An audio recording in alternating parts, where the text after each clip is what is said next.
After this meeting, there have been so many new resources that have been presented and come forward that we're going to consolidate them all online. A giant list of links and resources available, and put them all together for you online so that you can access these after you leave today. So up next, we're going to start session 5, which will be followed directly by session 6. Session 5 is Nature-Based Solutions, Evaluation of Success, sponsored by Zulu Marine Aerial over in the corner, and moderated by Dr. Michelle Covi of Georgia Sea Grant Marine Extension and Georgia Sea Grant. And I invite our panelist and Dr. Covi to come on up. Thank you.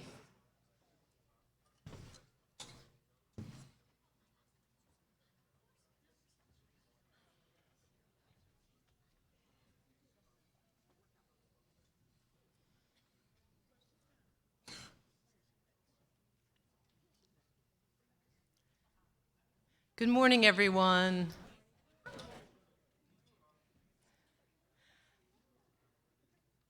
I know I'm really excited about this panel. The nature-based solutions is one of those techniques and emerging technologies that our membership identified as something they really wanted to learn more about. And I know most of you in this room have at least heard of nature-based solutions as something that people are doing. I'm sure we have also some experts in the room as well in nature-based solutions. So we're going to talk a little bit about what nature-based solutions are and kind of introduce you to that technology that's being used. But we're also going to really focus on evaluation of success, because I think this is something that folks are really interested in understanding better. How some of these techniques, which while I'm saying they're new technologies, some of them are old things we've been doing for a long time under in a different form, and we're kind of taking a different lens to it and looking at it as a resilience technology that we're going to be using to help our communities become more resilient. So I'm very honored to have with me a fantastic panel. What we're going to do with this panel is have some short presentations. They're going to focus on some case studies within our region where we have seen these nature-based solutions implemented and measured. And then we're going to go into questions and answers. I've got a few questions that I have, but as they're talking, please be thinking about your questions and write some questions down. We'd really like this to be a dialogue so you all can learn what you want to know about nature-based solutions. So I'd like to introduce you to our panel, and their full biography is on many of these tables. There is a large program. I would invite you to open that up and read their full biography, because this is an impressive crew. So I would like you to read all of the wonderful things that they have done. But here next to me, we've got Dr. Lydia Olander from the Nicholas Institute of Energy, Environment, and Sustainability at Duke University, who's going to kind of do an overview and give us sort of a national perspective on nature-based solutions. And then we've got next to her, Dr. Mariko Polk from North Carolina Sea Grant, my colleague, who is going to talk about living shorelines and the effectiveness of living shorelines, and particularly focusing on North Carolina. And then we have Ms. Joy Brown from the Nature Conservancy in South Carolina, who's going to talk to us about floodplain management and actually a number of different projects that they've been working on in the region, kind of marrying together conservation, restoration, and resilience. And then next to her, we've got Dr. Brian Haus from the University of Miami, who's going to take us to Florida and talk about coral reefs as coastal protection. So I'll go ahead and hand it off to Lydia to get us started. Thank you so much. It's a pleasure to be here. I have some slides, so I don't know if we can get those pulled up. All right, that'll work. Fantastic, thank you. So as I was mentioned, I'm going to start a little bit with a federal government perspective, and then I'm going to do a couple slides about some work at Duke University that I'm doing as well. I work both on climate resilience broadly as well as on nature-based solutions at Duke. So what are nature-based solutions? So this definition comes from the federal government. This is our version. These are actions to protect, sustainably manage, or restore natural or modified ecosystems to address societal challenges, simultaneously providing benefits to people and nature. The idea is that these can be large landscape actions like watershed restoration or floodplain restoration or a forest management project. They can also be very local, like a rain garden or a bioswale around a road or a building. These can be both completely natural systems or hybrid systems that are green-gray combinations like green roofs or some living shoreline projects. And they can even be reintroduction of beavers to help restore floodplains. It's a wide variety of actions. On Earth Day in April of 2022, the administration called for a report about accelerating nature-based solutions across the federal government, across the country. And in November of 2022, they delivered, and I was honored to be a co-author, so I'm going to say I helped deliver a national roadmap on nature-based solutions, which has strategic recommendations for accelerating the deployment of nature-based solutions. And the goals of this were to create a common vision for what nature-based solutions are. So we often hear about various aspects like green stormwater or street trees or floodplain restoration, and we're putting these all together in one bucket. And part of the reason we wanted to do that was to elevate nature-based solution as a go-to option and tool in the toolbox to fight climate change, to address nature loss, and help with prosperity and equity. So the whole suite of things the administration is doing, we wanted this to be a tool in the toolbox. We wanted it to be on par with things like electric vehicles and renewable energy and nature-based solutions. So we also wanted to show that we had decades of experience in a lot of nature-based solutions and that we're ready to scale them up and give agencies a strategic path forward and what actions they could take. And then finally, to shine some light on new opportunities aligned with all the federal funding coming out on infrastructure and climate change, that there are a lot of nature-based solutions that can help in making infrastructure more resilient and to addressing some of the climate risks.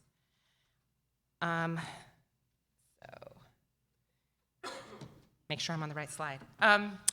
Along with the roadmap, we released a resources guide, which was just updated at the end of 2023. It has 30 different agency examples across numerous different agencies and departments of projects and programs using nature-based solutions, and a list of over 200 different resources that the agencies have put out, information guides, tools, trainings, et cetera. And I have some examples on the table over in the corner if you're interested. And they also have information on federal programs that can or have funded nature-based solutions. So you can see what kinds of programs are funding these. And I'm going to quickly mention a few significant actions that have been accomplished at the federal level so far. First is related to accounting for nature in federal decision-making. So benefit cost analysis underpins most significant federal decisions, major regulations, programs, and funding decisions, and is important for certain types of grants. People who have done like the FEMA BRIC program are probably familiar with trying to do benefit cost analysis. Costs and benefits from changes in the environment and nature are often not fully accounted for in these types of analyses. And so one of the things that was done during this administration were significant updates to the federal guidances on doing benefit cost analysis. And this addressed, had an additional guidance on how to incorporate nature. And the other thing that they updated, which is really important, is they made changes to address how equity was addressed in the benefit cost analysis, because there were some major issues with using property value as a major tool in benefit cost analysis. So some progress there. This administration also reinstated the federal flood risk management standard, which requires agencies to avoid impacts to floodplains. But if it's necessary to build in the floodplain, they require that they minimize the effects of the building in the floodplain through use of nature-based solutions. And there's an online tool that's being developed now that will have kind of allow people to see whether they're in or outside of the flood risk management standard required areas, and also have scenarios on how nature-based solutions can be used to help minimize impacts. And another example, this is from the Federal Emergency Management Agency, FEMA, on its Building Resilient Infrastructure and Communities program, BRIC, where they're now giving points in their scoring criteria for projects that include nature-based solutions. So they're definitely trying to incentivize greater use. Now quickly, moving on to Duke, just a couple examples, given the topic here, which is around nature-based solutions and their kind of performance and measuring their performance. I wanted to mention a project that we did in the Gulf of Mexico. The idea here was we had coastal restoration happening across the Gulf of Mexico after the Deepwater Horizon oil spill. Lots of funding going in, and they're focused on the ecological outcomes, but we really wanted to also measure the social and economic outcomes. So there were goals around climate resilience, community resilience, and economic revitalization that we really weren't measuring. And so what we did is we worked with communities and practitioners and experts all across the Gulf. We mapped kind of the activities, the restoration activities that were being incorporated into projects to outcomes, social and economic outcomes. We developed metrics for those outcomes and measurement protocols. And those measurement protocols are not just how much things change, like how much you get a risk reduction or a shoreline erosion reduction, but also for whom. So it has a bunch of information there about how you look at distribution across different communities as well. So this is all online as a resource and tools that I think can be used in the Gulf of Mexico, but also could be expanded to other areas and regions. There's the rest of that, sorry, I forgot to switch the button. So those are all the resources we developed. And the next is a recent project we did with the Department of Interior. It's a roadmap on nature-based solutions that includes information about planning and design and benefits and funding sources and costs of green versus gray infrastructure and more for about 29 different nature-based solution strategies. It also includes links to example projects, and there's fact sheets for each of these 29 strategies. There's a copy of the big document on the table in the corner. There's also an online version, but there'll be a nice website eventually. We'll make it easier to find and search for these resources. So that's another example of our work. And then finally, I'm just gonna leave this slide up and people can read it if they want to. These are a bunch of projects that are under development that we have some work on, or we have some funding coming in, or we're looking for partners. All different things on nature-based solutions. So if anybody's really into it and wants to come talk to me, I would love to talk more about nature-based solutions and the work we'd like to do. So thank you so much.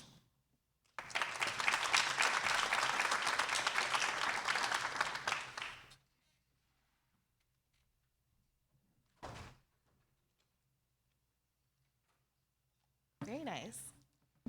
Hi, friends. I hope you guys are having a good morning so far. I just want to say how excited I am to be in this space. It has been so empowering, and we're going to talk about living shorelines today, which is my cup of tea.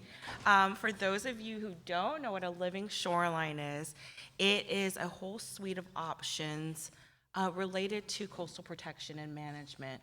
And what we most typically see is a low-lying sill structure, but in reality, what living shorelines entail is an active management approach whereby the key is to preserve our intertidal habitat, so that land-water interface.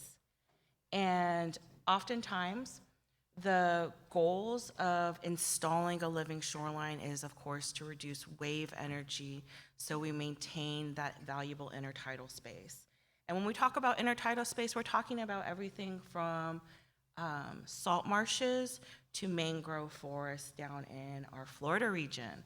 And why these spaces are so critical is because, of course, when we talk about carbon sequestration capacity, these are actually our top two habitat types that sequester carbon. But oftentimes we hear about tropical rainforests instead. So it's really interesting in that capacity. But one of the things to keep in mind when we talk about living shorelines and how we move forward in the information that we're about to talk about in just a second is keeping in mind the goals and objectives of installing a project like this. And oftentimes that really helps direct the design of the structure itself.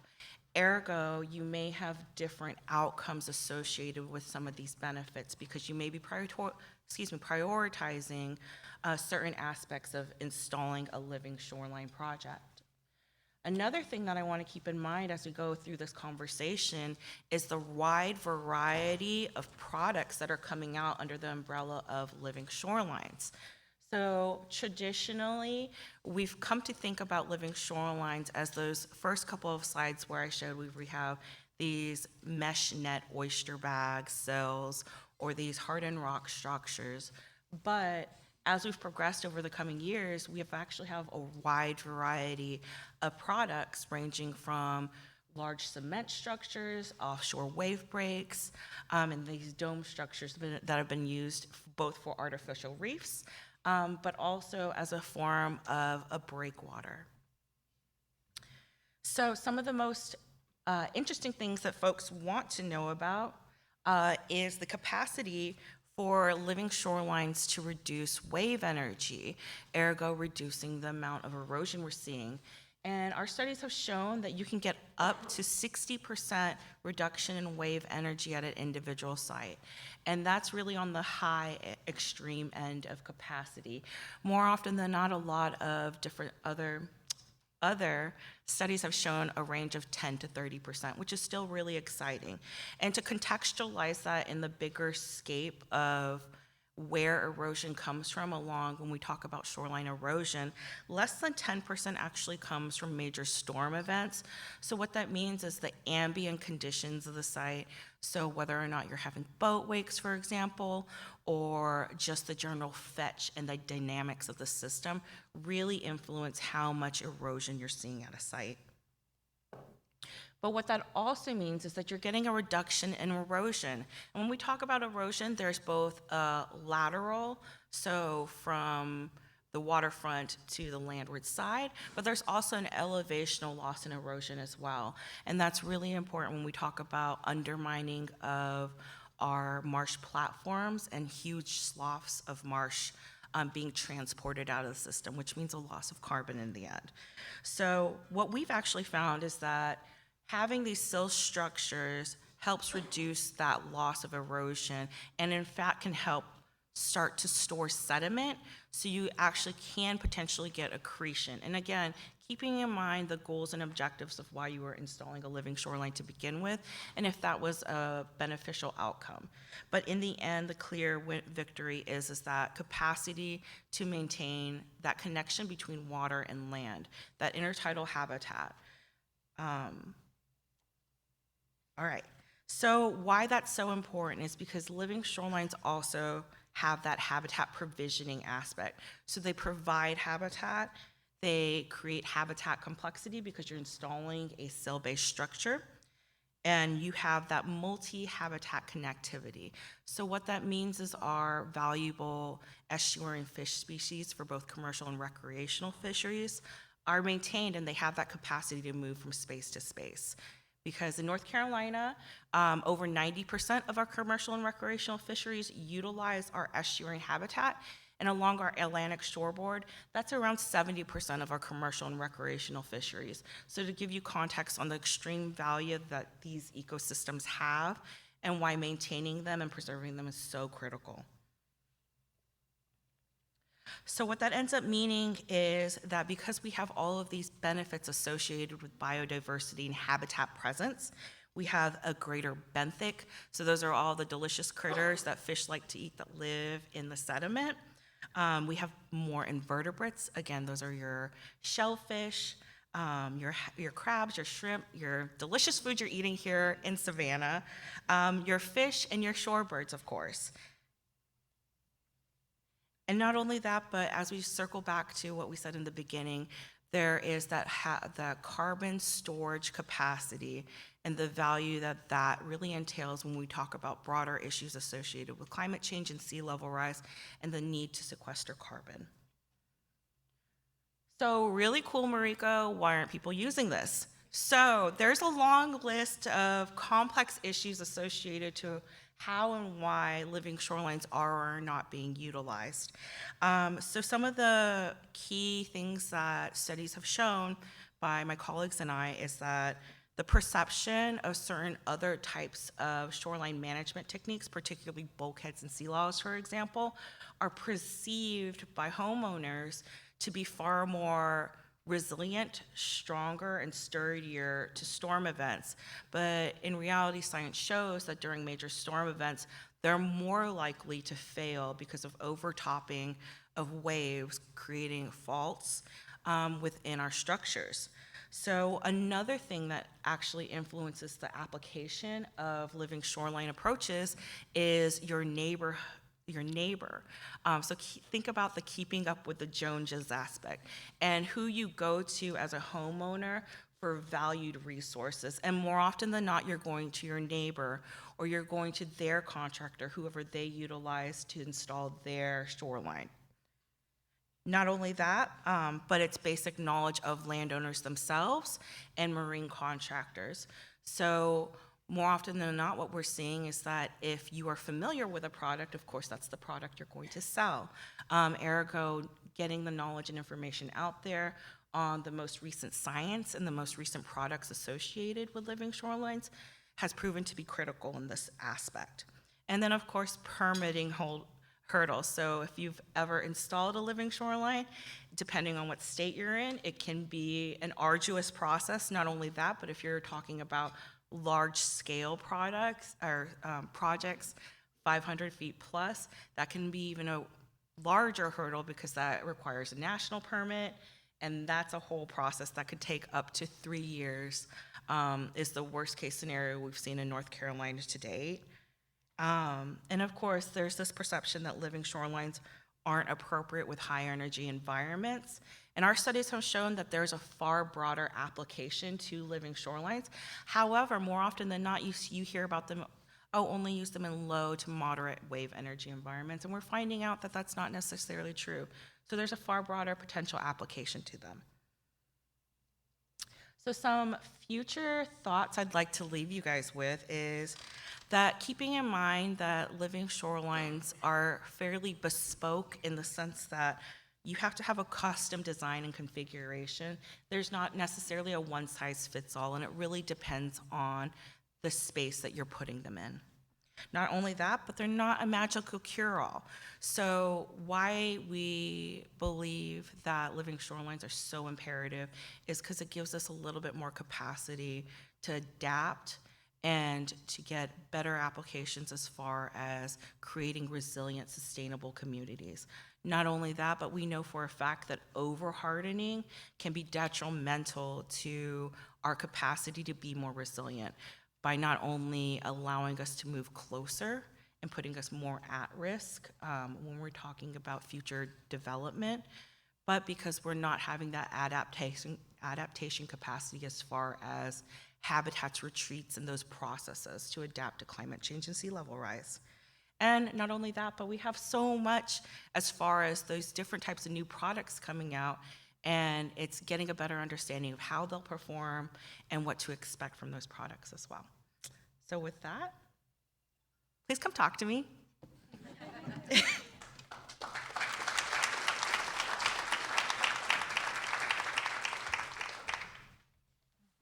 Good morning. How do I make this go? Just press that one? Oh, the green button. Marvelous. All right. Hi. So we've already heard there are numerous examples of nature-based solutions, and today I'm going to speak to 3 examples from South Carolina. And I picked these because I felt like they might be a little different than what you've already heard, but we have a lot more projects that we can talk about. But I did bring flyers on the projects that I am going to cover, and my friends at Zulu have let me put them on their table. So if you want to go talk to them and get a flyer, feel free. So the first example is a constructed wetland project. This is a project that we're working on in Conway, South Carolina. The name of the project is Chestnut Bay. In this image, I want to note the church. You can see the white steeple sticking up.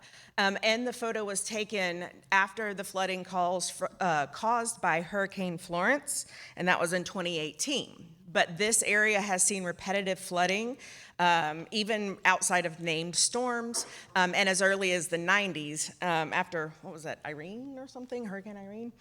So this is an area that we're very interested in, and so the idea was to look at the community around the church where there had been repetitive flood buyouts by the city of Conway using FEMA funding. So there was a lot of green space that they would have to maintain by mowing.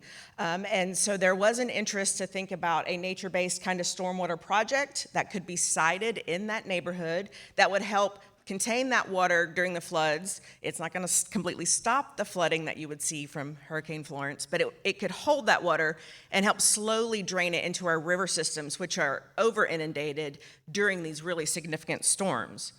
So the project is really, it's a 10-acre total project. 8 acres of that project is what you see on the screen right now.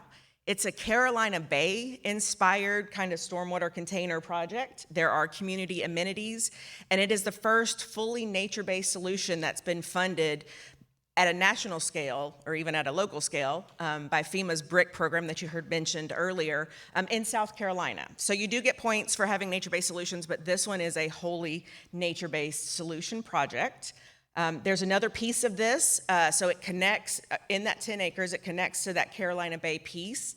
And so what we're doing on this section is, there is Crabtree Swamp, which is a very deep V-sided ditch that the Army Corps dug in the late or early 1900s, meant to drain the tobacco farms in that area. And so when they dug the canal, they pretty much side-cast it and made a wall of dirt, and didn't do anything else to the floodplain itself. So the idea is to punch holes through that side-cast berm so that that water can then flow into those natural floodplains that are natural again and do not have homes on them any longer. And then there's also Sherwood Drive. It is a raised roadbed, so also punching a hole through that so then it can have that connection to that 8-acre piece I showed you previously. So the next example is a floodplain preservation, but this is actually a study. So this study occurred just north of Conway, and it was done in 2020. And so the idea was to identify the value of the undeveloped floodplains above the Conway area through the river system. So the goal of the study was to determine how much undeveloped floodplains contributed to downstream flood reduction. So the focus area was the Black River. That was the phase 1, so that's outlined in red. And then the Waccamaw and Petey rivers were the phase 2 section, and those are what you see outlined in purple. And so some key takeaways from this included that the total yearly value of the floodplains for flood protection of structures is about $70 million over the entire study area. The current impact of a 5-year storm with floodplain storage would be closer to a 200-year storm without the floodplain storage. So across the entire study area, that includes things like the number of houses flooded, roads, and crops inundated would have increased. The floodplains in the 1 to 10-year flood zone contribute to the highest amount of yearly flood reduction potential. And then for smaller storm events, like a 1, 5, and 10-year storm, the floodplains reduce damage costs by a factor of 20. For 100 and 200-year storms, those damage costs are reduced only by a factor of 5 to 10. But like I said, those huge storms, we can't completely stop those. We can hope for just the remediation after. Okay, and my third example is living shorelines. I'm not going to dive wholly deep into that. You heard some really great living shoreline information. What I will note is a future project. So we've recently received some funding from NOAA from the infrastructure monies, and the idea is a 4-year living shoreline-based approach, and what it is building on my experience in South Carolina of 15 years of working with living shorelines and coastal resilience. So a couple things here we're going to do. I'm going to touch on 2 of them. One is the idea of siting large-scale transformative projects along our entire coast that not only TNC but other partners can actually start to implement over the next 10 years, and that's going to be a stakeholder process. So it's not just TNC priorities. We're going to come together, we're going to agree on priorities and move forward. And the second piece is the intent of putting 1 acre of living shoreline projects in underserved communities. So you heard about some of the limiting factors of living shorelines, but for us, it is still a bit cost prohibitive for some folks to put these in. So the way our permitting is written, and just buying the materials. So the idea is that we want to support community members through the whole process. We don't want to just give you money and let you walk out the door. We actually want to bring folks in, let them be as involved as they want to be, but walk through the whole process with them of design, permitting, installation, and monitoring. And so we do want to put in 1 acre. That could come out to look like one big project, or it could look like 30 parcel-sized projects. We don't know yet. But for both of these I just mentioned, we are instituting what we're calling a community ambassador program. The idea is paid stipends for community, private citizens from the community that want to participate and help us find these solutions, because we are asking them to take away from their time with their families or their jobs potentially, and so we want to pay them for their time for that. Monitoring, I did not mention that. So we do have quite a bit of monitoring programs for our on-the-ground projects. A lot of times we do partner with colleges for that. One example is our Boyd Living Shoreline project that Zulu is going to help us construct. But as far as the working with community ambassadors, we are going to be working with a contractor to do what we're calling an equity evaluation. The concept is more qualitative than quantitative, but the idea is to figure out, as we work with citizens, how that process goes, what we do right and what we do wrong. And what we want to take from that is the South Carolina Office of Resilience is a great partner on this. And so we want to make sure that they understand what worked and what didn't, because we know that they're going to have a future of helping to fund coastal resilience projects and working with underserved communities. So anything we can do to help them be better at that would be great. Last slide is just a list of links. So what you see highlighted in yellow is we created a hub site of all the work that the South Carolina chapter Marine team has done. And so that if you go to that link, you'll find everything that's below it. But everything I've talked about today is on there. And so it's a great resource, and I understand the slides are going to be shared, so all of that is on there. But if you have any issues accessing that, you can find my contact information and get in touch with me. One I did not mention is the Nature-Based Exchange. That was a 1-year program that went through a series of 7 workshops, and out of that came a compendium and a pocket guide about nature-based solutions, so check it out.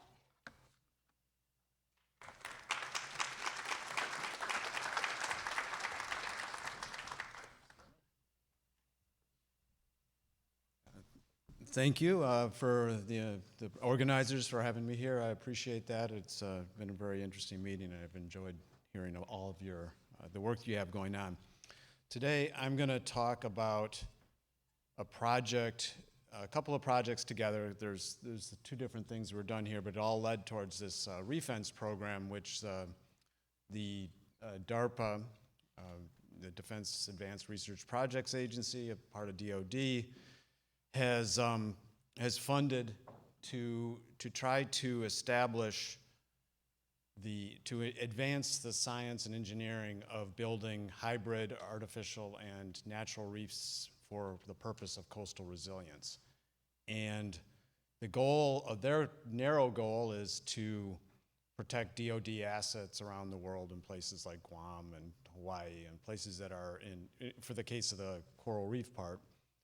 And to do that, to protect those assets, but it's also open science. It's available for the for community infrastructure protection, how to protect coastal communities and things like that. So the knowledge gained from this is definitely something that we're trying to transition outside of just this DoD context. So there was 3 different projects funded under this. And one of them was related to oyster reefs up in near Tyndall Air Force Base, which was totally destroyed by Hurricane Michael. And have rebuilt a lot of the base and looking at how to have those types of oyster reefs help to protect that. And then they also funded a group out of University of Hawaii that's also doing corals like we are, and the group that I'm involved with, which is at the University of Miami. And this is the the team that we have, this is our University of Miami team we assembled for this. You see it's a big, large, multi-institutional research project and multi-disciplinary as well. It's a marriage of coastal engineering or engineering, science, oceanographers, and biologists, a lot of coral reef biologists and things. So we're not always used to working together as close as we were, and the DARPA project is a very mission-oriented. Like, you know, we have very tight schedules, hitting metrics, so evaluation is a constant part of the process with this project, unlike anything that, you know, as an academic working on like NSF-sponsored work, we're not used to that. But here, so it was this very multidisciplinary, multi-institutional, but we had an advantage at the University of Miami was that about 3 years before this grant was competed, the university had decided that they were going to try to encourage multidisciplinary work and actually provided some seed money for scientists at the university to work with other scientists. And the really cool thing about the project was it started in like 2019. Was to say the first year we just want you guys to get together and talk to each other, figure out how you talk to each other, how you communicate, what are your challenges and what are the things that you're capable of doing. So we spent a year talking between these teams, having bi-weekly meetings just to discuss these things and learn about what we're doing. And that project then culminated in a test bed that we've used for the DARPA project, an actual testbed deployment of a hybrid artificial reef. 3 years later, we had COVID and everything else in between, and all kinds of delays, and Hurricane Ian and all kinds of stuff, but that led us to actually get that in the water, and I'll show that in a little bit. So the place we're working, South Florida, this slide was put in, or doesn't even consider what's happened over this last summer with decimation of the reef, well, worse than decimation of the reefs, like the opposite, like almost 90% of a lot of reefs are gone that were healthy before that. And anyway, so a lot of loss of coral reefs and things like that. And of course, we're also in an area that's tremendously vulnerable to hurricane impacts and things like that. So let's see. Okay, so you see here, this slide has the areas we're working in, and we have a test bed off of Miami Beach that was established. I mentioned the program with the university where we got together and did this university seed money thing. But we also got some support from the city of Miami Beach to actually put this in the water out there. It was quite a interesting meeting. We went out to try to, well, you'll have to come to talk to our commission and present this work before you can go in the water with this and see what they, if they're okay with it. And, we gave the presentation about, we're going to try to do this, and we're going to put essentially a submerged hybrid artificial reef breakwater out there. And one of the council members was like, what are we doing to support this? And, anyway, we ended up getting additional funding on the spot, essentially, from the city to help us do that, which was critical for being able to get it in the water. So, what is it? Okay, so it is a use of a type of structure, we call it a sea hive, which is a modular concrete structure as a base. So to build up, and then with some other types of dissipative structures on top. Additionally, which are lattice structures that are very complex, folded up gyroids. And then on top of that, we'll do planting the corals and other things. And so this is a development that one of the system is designed to enhance wave dissipation over a purely solid structure, and also that's really important because that's for coastal resilience purposes. That's what we want to do, and we're trying to redo this at a cost that is comparable to what it would cost to build, say, a rubble mound structure. Now, one of the things you might say, how can this engineered thing be be up in that order. Well, the sea hive, the hollow structure of the sea hive allows us to use a lot less material than it would be if it was just a pile of rocks. So, or a solid structure. And I'll show you, you see the pictures of it. It's a little more complex than you can see in just the in view here. And we are also the coral folks in this. So this was the idea for the project was the first year in the water, you'd get some amount of wave dissipation. We have a target of 70%. Now, as somebody who's trained as a coastal engineer, you know, and the engineers on the team were like, well, we got to get that 70% with, you know, we got to get most of the dissipation from the structure alone, because you're not going to, in having corals out there, you're going to over time perhaps build up the dissipation, but we're not going to get there unless we can get there with mostly the structure. So that was our goal to do that, and we did a lot of testing in my laboratory. I have a wind wave laboratory at the university where we can do fairly large scale model tests of the effect of the structure on the waves and fine tune it and do all this kind of analysis to see what exactly the details require will enable it to be function.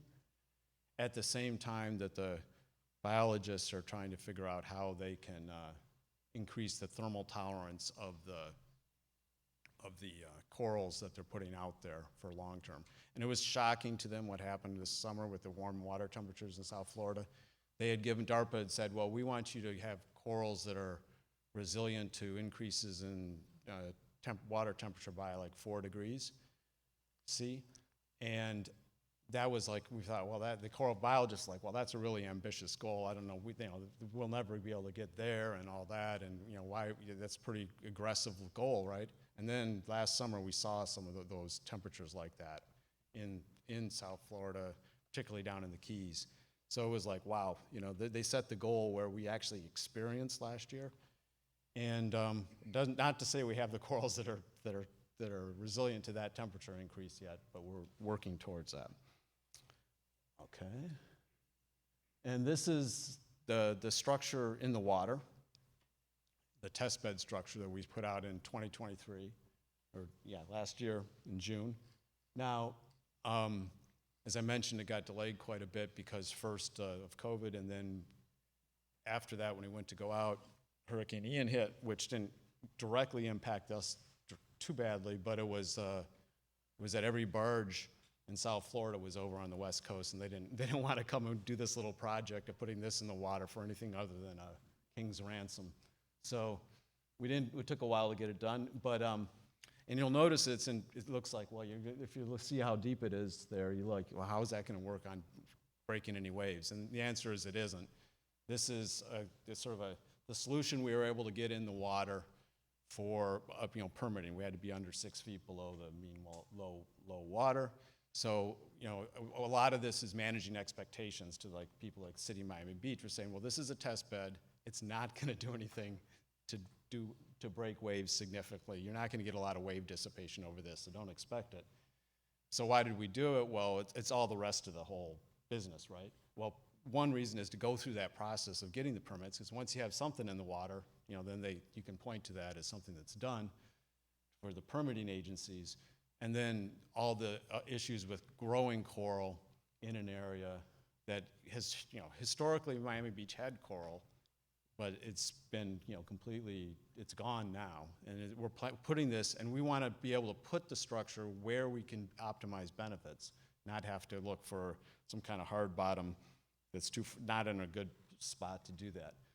So anyway, we got it in the water, and we've been, since June, been out putting corals on, attaching small corals to it, doing all kinds of things. So we're learning a lot about the details of the process that we'll need to go forward with the full deployment.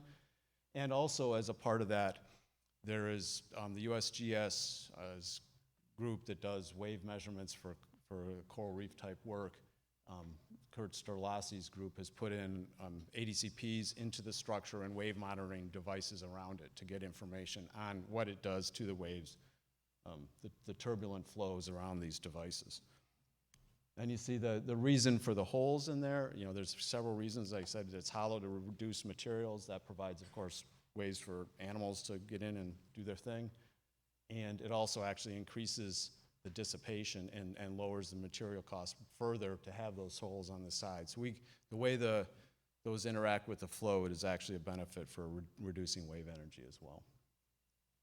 And here's what it looks like after this was in December, I think. So see that immediately this is in a section, it's about 150 meters offshore, and it's in pure sand bottom, right? So just outside the swim area in a park in North Miami Beach. So it immediately, I mean, even as we're putting them in the water, you saw the fish starting to come, oh, what's this? It's something to hide in, you know? So they were, so it's really a good fish aggregator, we see that. And it's doing pretty well. I mean, the biologists were like, I don't know if we can grow the corals there very well in the sandy bottom with all the, with getting it silted and things like that. So they are, you can't really tell here. We see a lot of algae here and a lot of barnacles, right? But that's something we're figuring out how we can deal with that. But once you get something in the water, that really helps a lot, and we're learning a lot and hope to move forward to put these next set of structures, which will be about the length of this room, in Biscayne National Park, of all things. So that's our goal, to do that next year. Thank you.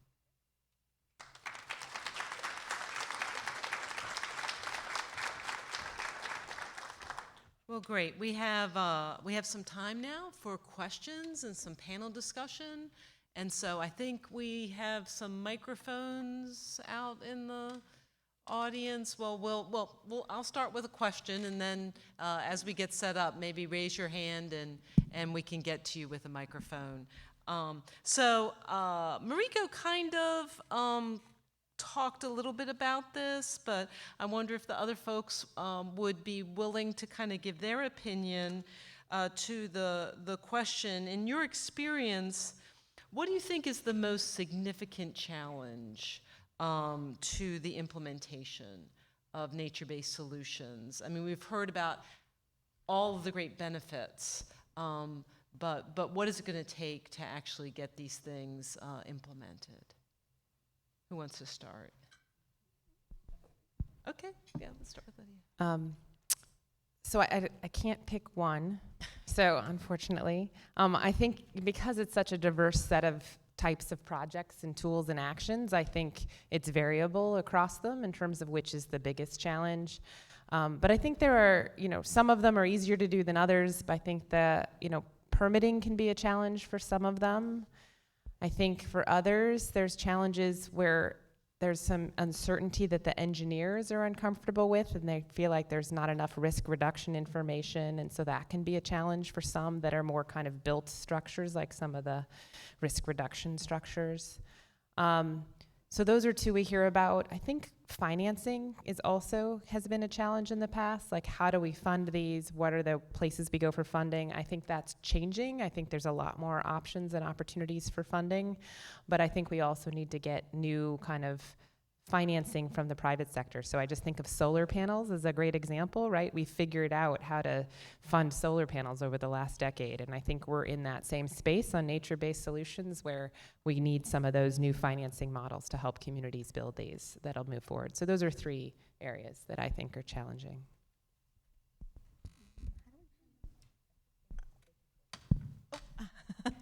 I would definitely say yes to all that. But what I would also like to note is time. So what I see is in my work with communities, while we are talking about project design and funding and permitting, time is moving. And so some of these places where you may have started with maybe a minor issue, by the time you're able to put in a project, you could have a potential for a major issue at that same site. So if I get really excited and I want to do the work now, but there are so many boxes to check, I am always interested in how we can work with communities, build trust. It's so hard to do that in an expedited time frame, and then get those projects in there, that can actually make a difference. Any other comments? I'll make a comment. So I'd say I mentioned a couple of these.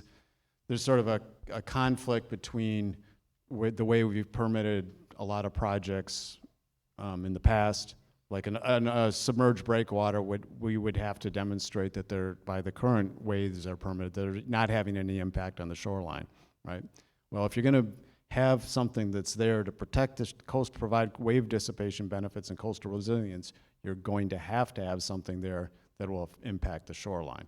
So in some way. So there has to be a different approach to permitting that. And then and similarly we also have to get close enough to the water to significantly interact with to the water surface to significantly interact with the waves. So you can't, this test bed, like I said, is 6 feet below mean low water. It's your range of you would either have to build it super large to have a lot of frictional impacts, like maybe hundreds of meters across, 100 meter, or you can build it closer to the water surface where you can break the waves. So there's a need there to look at places or ways to change the way that type of work could be permitted, the possible in terms of the permitting. So for Miami Beach, where we put it, we're like right in the middle of, we're a lot of boating, a lot of activity, a lot of, there could be a mega yacht sitting next, pretty close to it. So we actually really couldn't do too much with that in terms of like building up closer there. I don't know how we would get something like that very easily permitted. But where we're going with our other project is down in Biscayne National Park in a much less impact, used area that is, if you're running there and you're not ready to hit something underneath the water, you probably shouldn't be there boating anyway.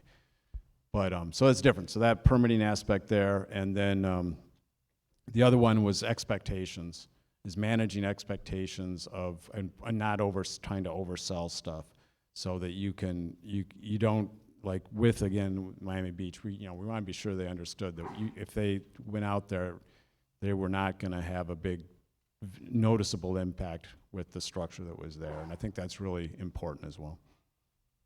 Great. Do we have any questions out in the audience yet? Yes, we have one here. Do we have a microphone? Okay.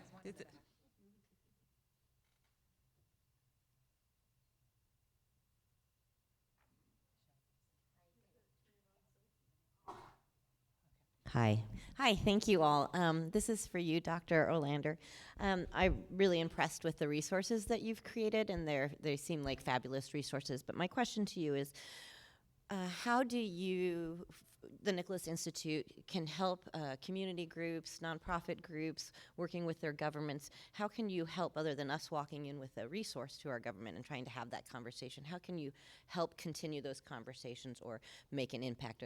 What mechanism are you using to help do that follow-up work? Because oftentimes we have all this brilliant science and research and data available, and then we have our city and county commissions not utilizing that data in their decision-making.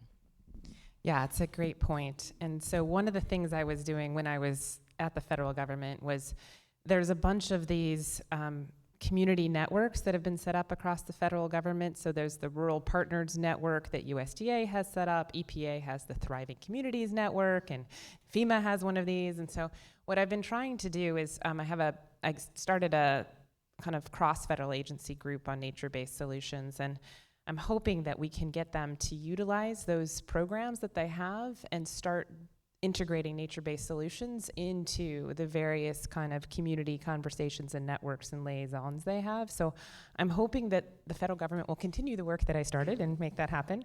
And then from the Duke side, we're exploring ideas for what we call kind of a train the trainer program, where we work with kind of the intermediary groups that work with communities, that work with multiple communities, and try to kind of figure out what kinds of information would help them work with communities and share that out, so then they can then work with communities so that we can kind of scale more quickly the information that people need. So that's an idea we're exploring and talking about these days, but we don't know if we'll get funded and all that, but hopefully something like that would work. We had a question.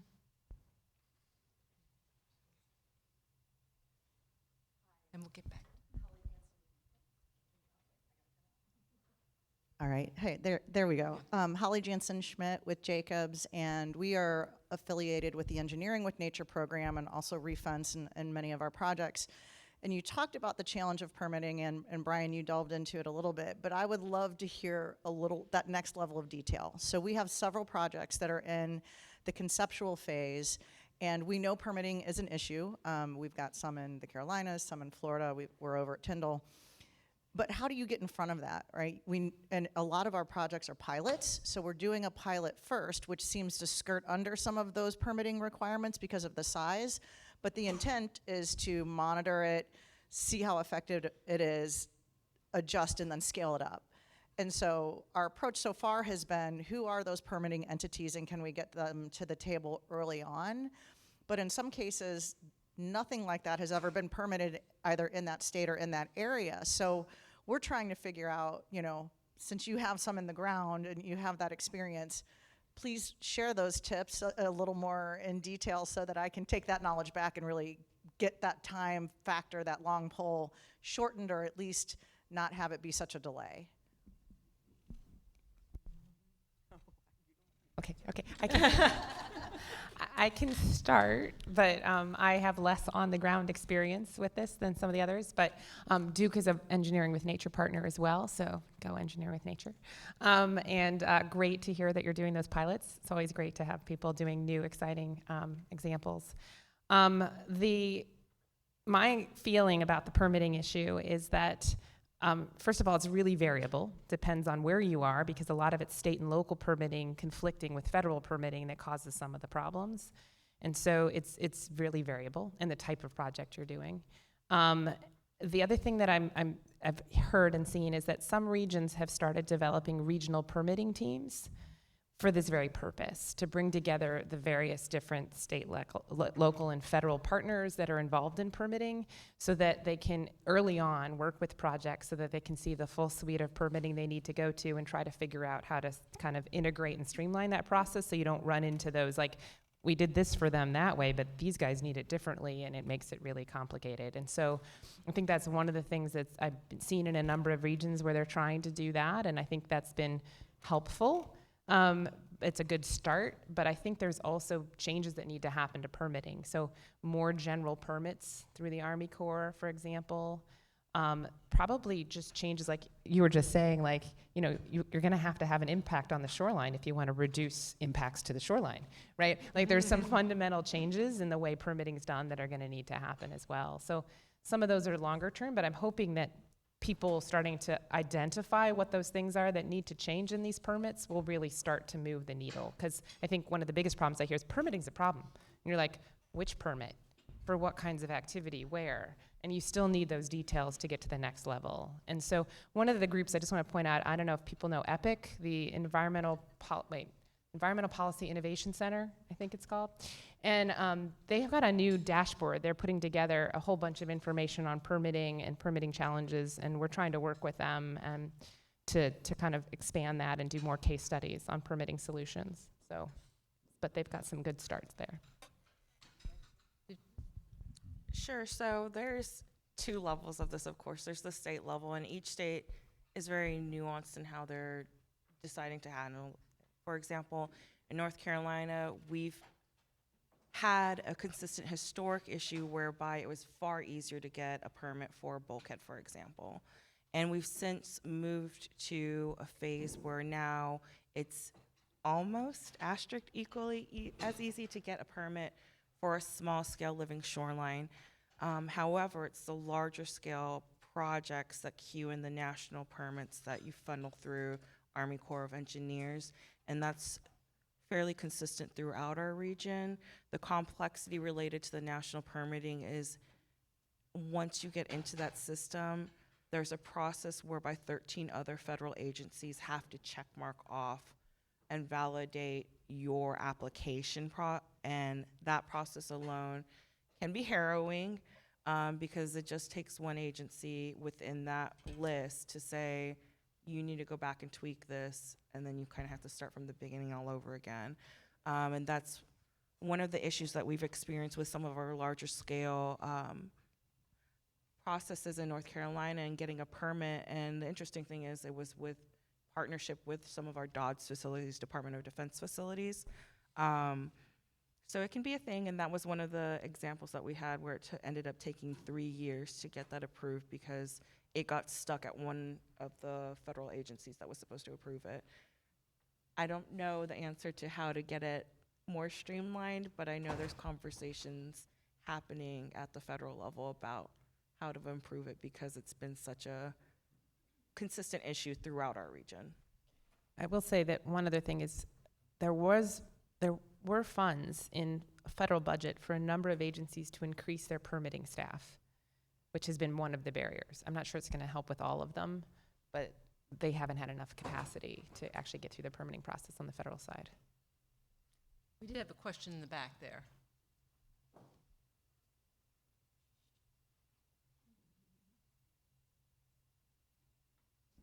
Hello. Yep, we can hear you. Thank you. Vamsi Sridharan, Tetra Tech, great talks. I have a couple of questions. So the first one has to do with projecting for future climate change and sea level rise. So how widespread is the adoption of thinking about water levels and storm surges that you're protecting against in terms of annual exceedances rather than return periods in general, based on your experiences? And the second question is, there was talk about protecting what is going on in the immediate term against storm events and things like that until these nature-based solutions can actually take and gestate and develop, versus more long-term sort of protection that they afford. So is the conventional thinking, or is the thinking right now that there need to be these conventional hard infrastructure solutions that allow us to combat those sudden events until these more biological components take hold? Or is there a way to integrate that more seamlessly into the design right from the get-go? Just based on your experiences, some perspectives would be interesting.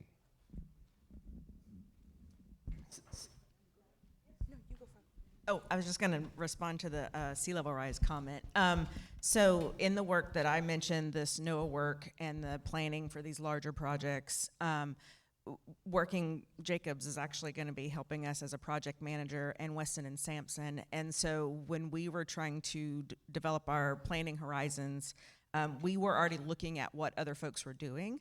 And so the idea of trying to make sure, because there's so much money coming through right now, and there's a lot of very similar but a little different kind of work happening. So the idea was we would love to incorporate other work, noting that it has maybe been done in a community and we don't need to go back to that community to redo that.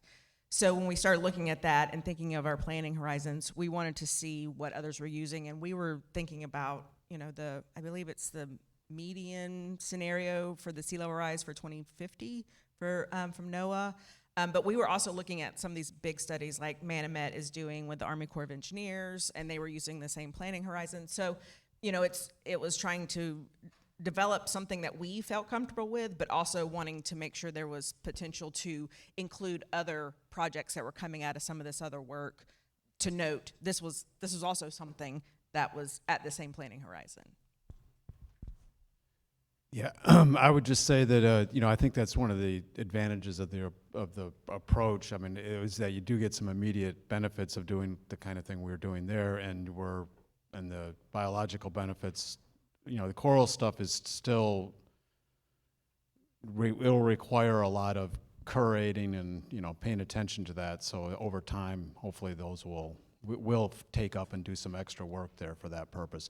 And we are also, I think, we had to do a 50-year return period storm surge design, with the storm surge and water level scenario was what we were looking at for things too. But yeah, all sorts of different ways to look at it. So thank you for that question, because there's so many layers to that, and I'm really excited that you brought it up. So one of the things that we're starting to talk about and starting to shift our kind of perspective on is how we talk about installation of some of these nature-based products. More often than times, we only talk about the footprint that they take. So for example, living shorelines, we're only talking about that intertidal space, when in reality, long-term, we need to start thinking about the habitat continuum And that's what we've really been kind of trying to reinforce, because it's that capacity for our lower habitats to move upward as sea level rise progresses, for example. So simple things like not mowing your lawn all the way to the water's edge is like a very low-lying fruit that we try to incorporate and reinforce in some of these projects that we're collaborating with. Some exciting work within North Carolina that's incorporating sea level rise and actually our water level gauges, and that really ties into some of the work that a lot of folks in the room are doing. Is a perfect example of that is the battleship at North Carolina in Wilmington. So that is a cultural and historic site, very protected. We get 250,000 visitors every year. They recently installed a living shoreline in addition to a wetland restoration project where they incorporated sea level rise and SLAM modeling, sea level rise affecting marsh model, where that incorporates these kind of larger concepts of different varying water levels.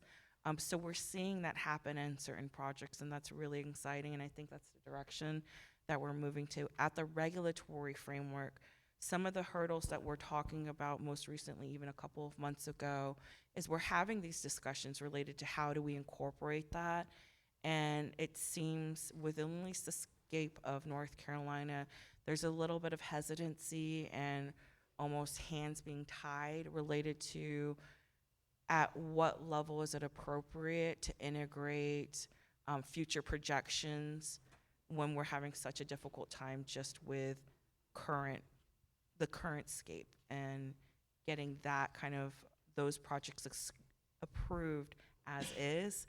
But we're having those discussions, and they're important discussions. So hopefully in the coming years, we're going to see that incorporation at the state level when we talk about some of these permitting aspects.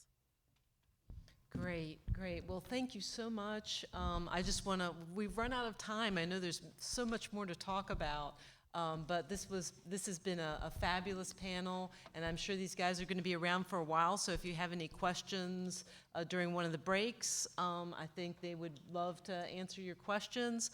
Lots of resources available, but please join me in thanking them for being here today. Thank you.